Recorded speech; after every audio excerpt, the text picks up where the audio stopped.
के बड़े पुरोधा हमारे बीच उपस्थित हैं, भाई शंभू शिखर के रूप में। बिहार का एक ऐसा लाजवाब कवि, लाजवाब रचनाकार, मैंने बताया कि बहुत तेजी से शंभू भाई ने ख्याति अर्जित की, एक विशेष अपनी शैली विकसित की, बिहार से चले और कई देशों में बिहार दिवस पर उनके कार्यक्रम हुए। अभी दुबई में, सलाला में, मस्कट में, नाइजीरिया में, कीनिया में वो काव्य पाठ करके आए हैं। मैं चाहूँगा हास्य रस के ऐसे युवा लोकप्रिय कवि का एक बार आप भरपूर तालियों के साथ स्वागत कीजिए। आपको ठाकुर के बीच लेकर चले। बहुत धन्यवाद करता हूँ। जैन समाज का कार्यक्रम है, मूल रूप से बिहार का रहने वाला हूँ और इस बात पर घमंड महसूस करता हूँ कि जैन धर्म में 24 तीर्थंकर हुए और 22 मेरे बिहार में दिए गए। आप लोग बहुत अच्छा सुन रहे हैं। साउंड थोड़ा सा बढ़ा देना, इसका आवाज मेरा गला थोड़ा सा खराब है। छोटी छोटी 3-4 जानकारियां आपको अपने विषय में दे देता हूं और फिर आप लोग जैसा सुनना चाहें, जैसा आदरणीय प्रवीण शुक्ल जी का आदेश हो। जानकारियां बहुत महत्वपूर्ण है। जैसा मेरे विषय में बताया, मैं मूल रूप से बिहार का रहने वाला हूं। वहां शराबबंदी हो गई तो मैं दिल्ली रहने लगा। वाह, मैं दिल्ली के सीपी में रहता हूं। सीपी यानी छतरपुर।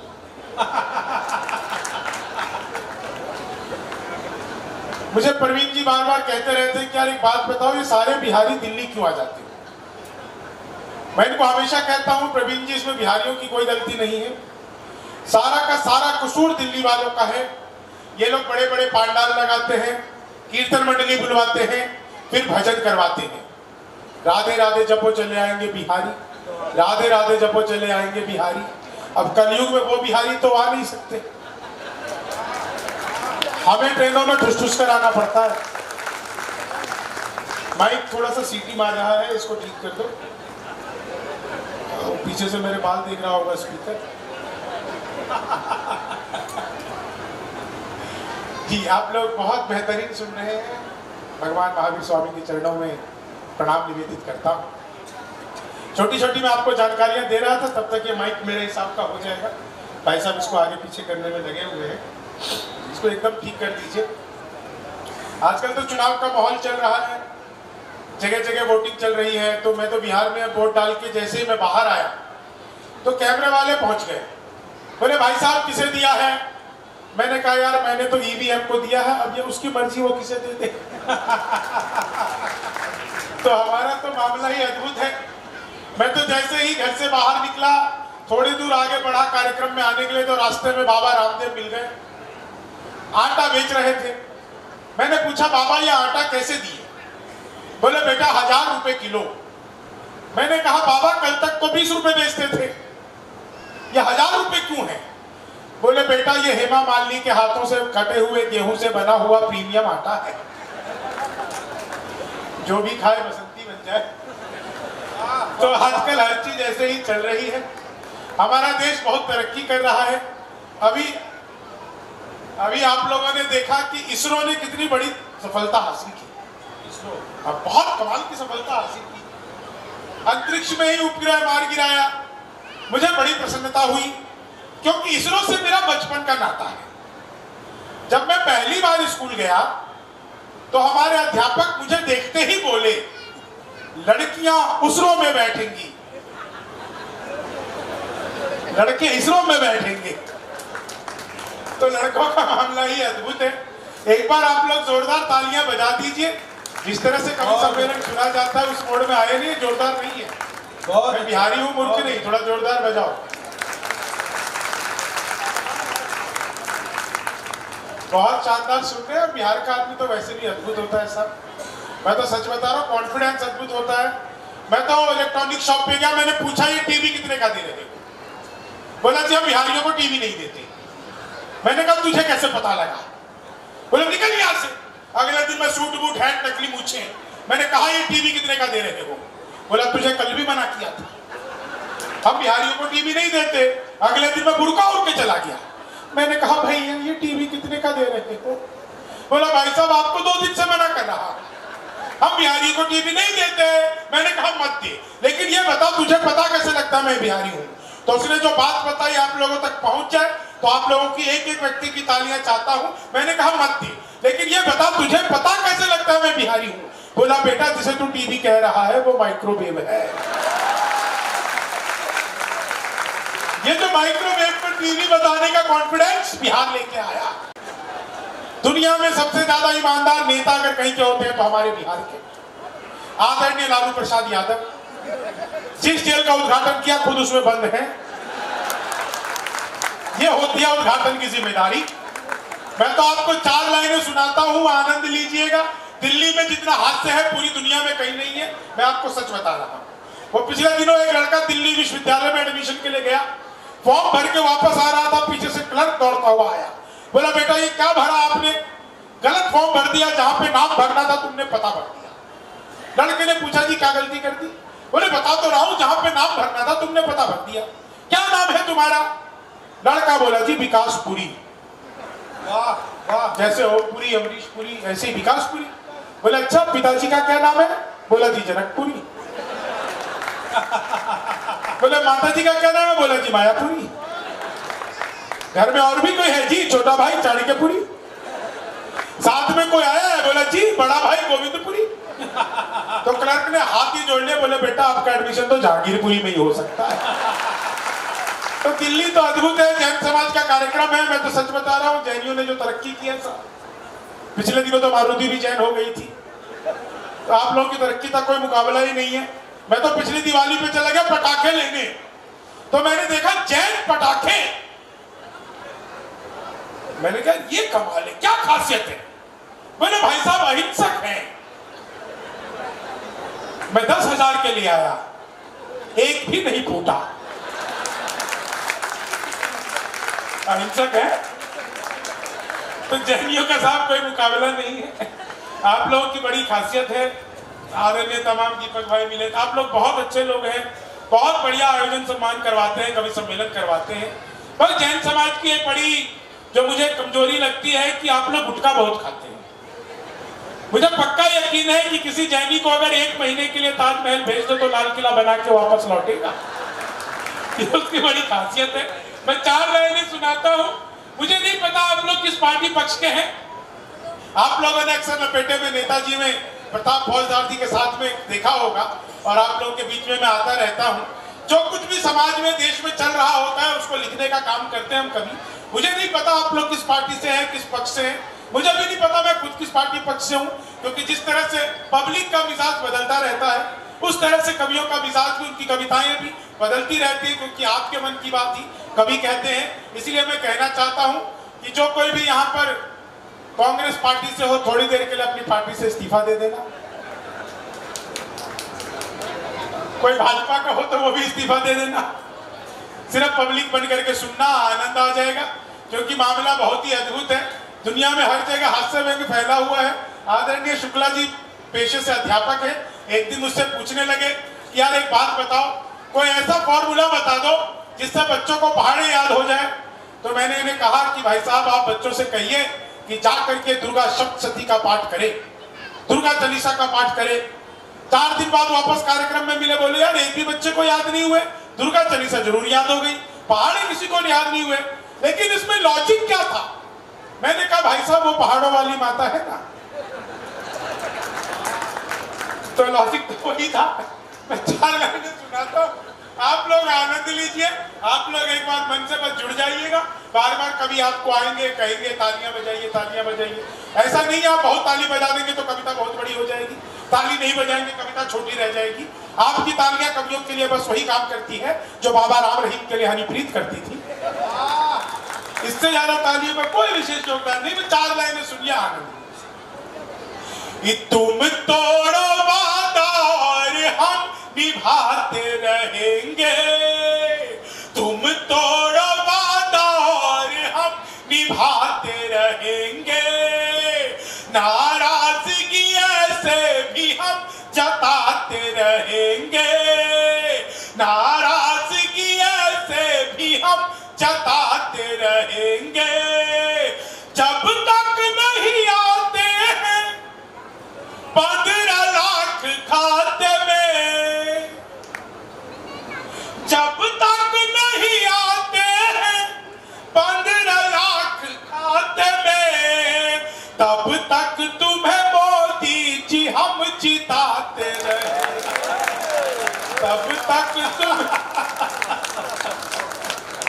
भाई कल को हार जाए तो कौन देगा।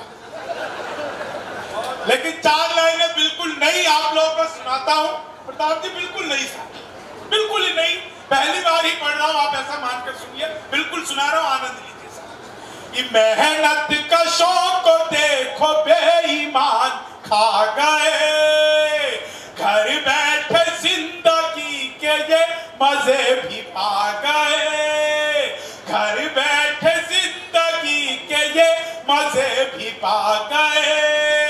मोदी के 15 लाख खर्च हो नहीं सके, राहुल के 72,000 और आ गए, राहुल के 72,000 और आ गए।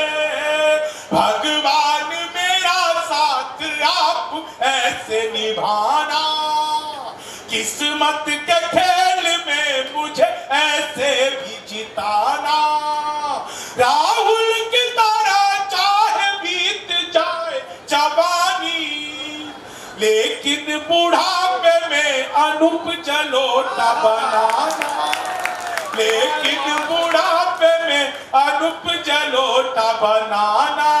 और अगली 4 लाइनें हास्य की श्रेष्ठ लाइनें आप लोगों को सुनाता हूं और आदरणीय संजय झाला जी को समर्पित करता हूं, जिन्हें आज ही पुरस्कार मिला है और उन्होंने पुरस्कार की आधी राशि मुझे देने का वादा किया है।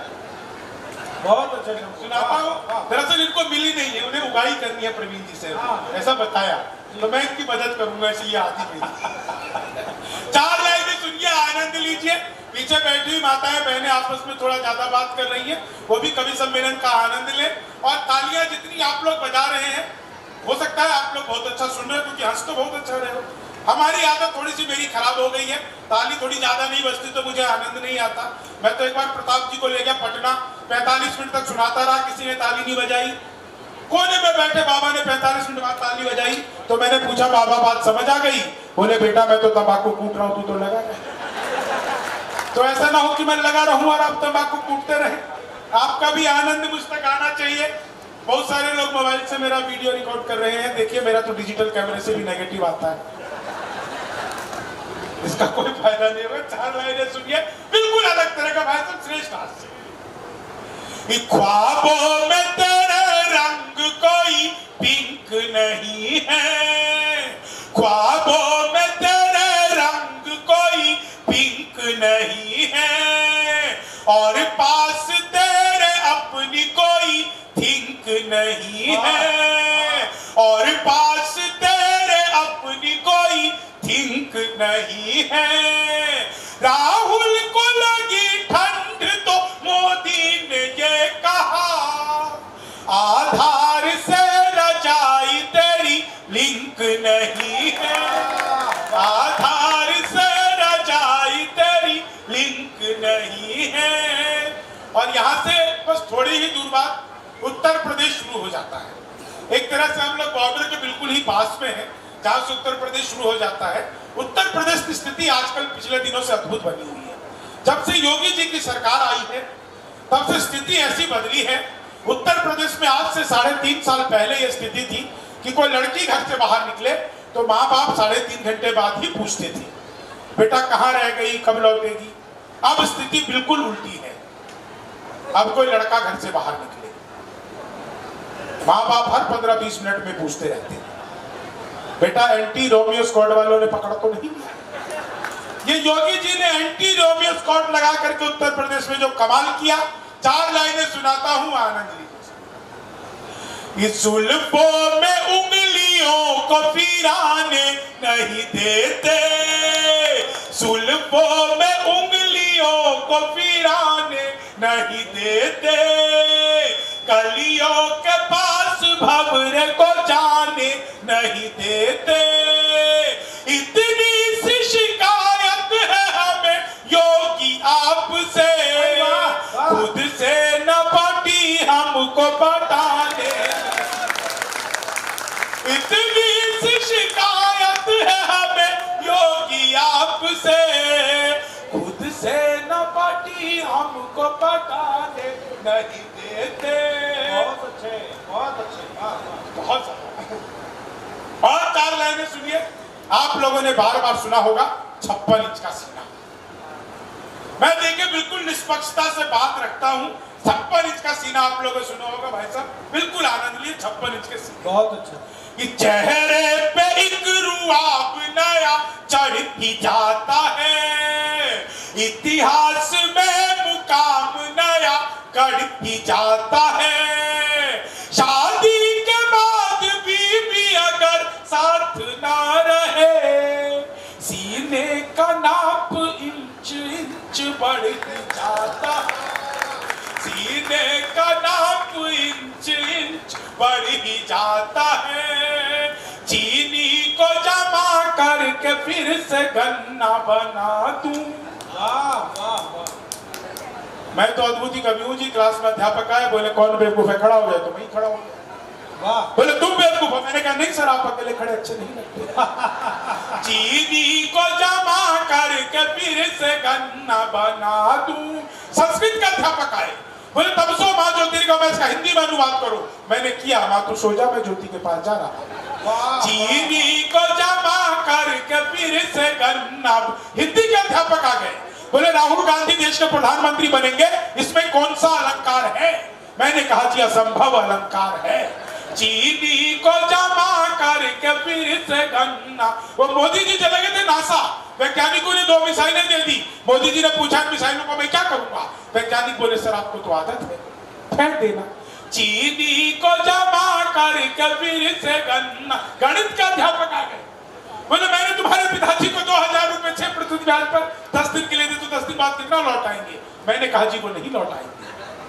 बोले क्यों, तुम्हारे पिताजी गणित नहीं जानते? मैंने कहा जी आप मेरे पिताजी को नहीं जानते।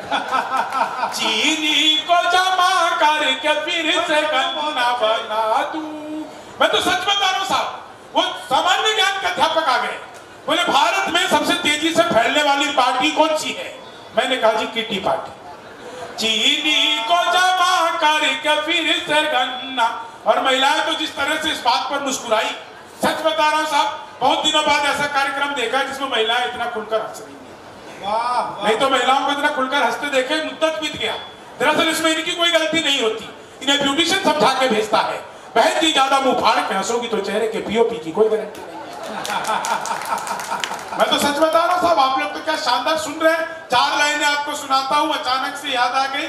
लेकिन चीनी को जमा करके में मुझे एक बात और याद आ गई प्रवीण, सच बता रहा हूँ आपको। विज्ञान के अध्यापक आ गए, बोले बच्चे का पैदा होना सोशियोलॉजी का टॉपिक है कि बायोलॉजी का? मैंने कहा जी बच्चे का चेहरा मोहरा माता पिता पे गया तो बायोलॉजी का। चीनी को जमा करके फिर से गन्ना। कुछ लोगों को धीरे धीरे बात पहुंची, मुझे भी कोई जल्दी नहीं है, 15 दिन का समय आपके पास भी है। चीनी को जमा करके फिर से गन्ना बना। और मैं तो सच बता रहा हूँ, रास्ते में जब मैं आया, आगे बढ़ रहा था, रास्ते में कम से कम 5 पुलिस सहायता केंद्र। सर कमाल की चीज है। नहीं 23 नहीं 19 तक का ही टाइम है, 23 के बाद तो कुछ समझने के लायक भी नहीं रहे। पता देखो सरकार किसी की बने, लेकिन पहली बार देश में जो पब्लिक का एंजॉय हो रहा है, पब्लिक हर तरह से एंजॉय कर रही है साहब। पब्लिक का मामला अद्भुत है। मैं तो आ रहा था, रास्ते में 5 पुलिस सहायता केंद्र। पुलिस सहायता केंद्र का एक ही अर्थ है, जब कभी भी पुलिस सहायता केंद्र से गुजरे तो उनके सहायता 100-200 रुपए वहां पर देते आए। आपने आज तक कभी अध्यापक सहायता केंद्र नहीं देखा होगा, वकील सहायता केंद्र नहीं देखा होगा। मुझे तो अच्छी तरीके से याद है, वो एक पुलिस वाला चाय वाले के पास चला गया, बोला भाई चाय वाले 1 कप देशभक्ति चाय पीना। चाय वाले फटाफट स्टोव जलाया, चाय गर्म किया, पुलिस को दिया, पुलिस ने चाय पिया और बिना पैसे दिए चला गया। मैं साइड में खड़ा था, मैंने कहा 1 कप देशभक्ति चाय मुझे भी पिला दे। बोला जी हम लोगों को नहीं मिलती। मैंने कहा क्यों, हम लोग देशभक्त नहीं होते? बोला जी होते तो है, लेकिन देशभक्ति चाय हम लोगों को मिलती नहीं। मैंने कहा यार रुपए तू 5 की जगह 10 रख ले। बोला भाई साहब आप टाइम खराब कर रहे हो, आपको नहीं मिलेगी चाय। मैंने कहा ठीक है मत पिलाओ, लेकिन ये बताओ तुम ये देशभक्ति चाय बनाते कैसे? तो मित्रों उसने जब मुझे देशभक्ति चाय बनाने का तरीका बताया, आप लोगों तक चाय का स्वाद पहुंच जाए तो आप लोगों का मन मानता हूं। मैंने कहा मत दे, लेकिन ये बता तुझे पता कैसे चलता है ये देशभक्ति चाय कैसे बनाता है? मुझे बता तू देशभक्ति चाय बनाता कैसे है? बोला जी मेरे यहाँ सुबह सुबह हिंदू मुस्लिम सिख ईसाई सब चाय पीने आते हैं, उनकी थोड़ी थोड़ी चाय बच जाती है, मैं उसे 1 कप में इकट्ठी करता हूं और वंदे मातरम बोल के पुलिस वाले को पिला देता हूं। हो जाती है देशभक्ति चाय। तो हमारा तो देश ही अद्भुत है साहब। चीनी को जमा करके फिर से गन्ना बना दूं। और मैं तो सच बता रहा हूं, मैं तो कनाट प्लेस में घूम रहा था, एक अम्मा जी बैठी थी, उसके पास एक आतंकवादी 2 बम रख गया, तो मैंने दूर से चीख कर कहा, मैंने कहा अम्मा बम है? बोली बेटा बम तो मैं जवानी में थी। चीनी को जमा करके फिर से गन्ना बना दूं, हीरा दे मुझको उसका भी मैं पन्ना बना दूं। टोपी वो बेचता हुआ बोला कि बाबूजी ला 20 रुपए दे मैं तुझको अन्ना बना दूं, ला 20 रुपए दे मैं तुझको अन्ना बना दूं। और जिस पावन पवित्र मंच पर मैं खड़ा हूं, बहुत अच्छे शंभू, वाह। मन के विकार दूर करो पुण्य मिलेगा, मन के विकार दूर करो पुण्य मिलेगा। दीपक की तरह तुम भी जलो पुण्य मिलेगा।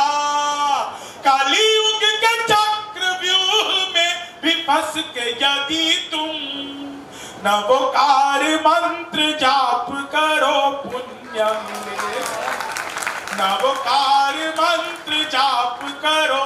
कुछ लोगों के हाथ इस बात पर भी खामोश रह गए। मैं 4 लाइनें पढ़ता हूं और दावा करता हूं कि जो लोग सुनेंगे, क्योंकि सुन भी कुछ लोग ही रहे हैं, तो वो लोग अपने हाथ रोक कर दिखाते हैं। हमको बहुत अच्छे, वाह वाह। दुनिया में कहीं इससे अलग यंत्र नहीं है, दुनिया में कहीं इससे बड़ा तंत्र नहीं है, और इससे अलग कहीं कोई यंत्र नहीं है। हो वेद की ऋचाएं या आयत कुरान की, नवोकार से बड़ा कोई भी मंत्र नहीं, नवोकार से बड़ा कोई भी मंत्र नहीं है। और मैं 4 लाइनें अंतिम पढ़कर अपना स्थान लेता हूं। बहुत अच्छे। पिछले लगभग 1.5-2 साल पहले जैन समाज के कारण ही मुझे यह सौभाग्य प्राप्त हुआ।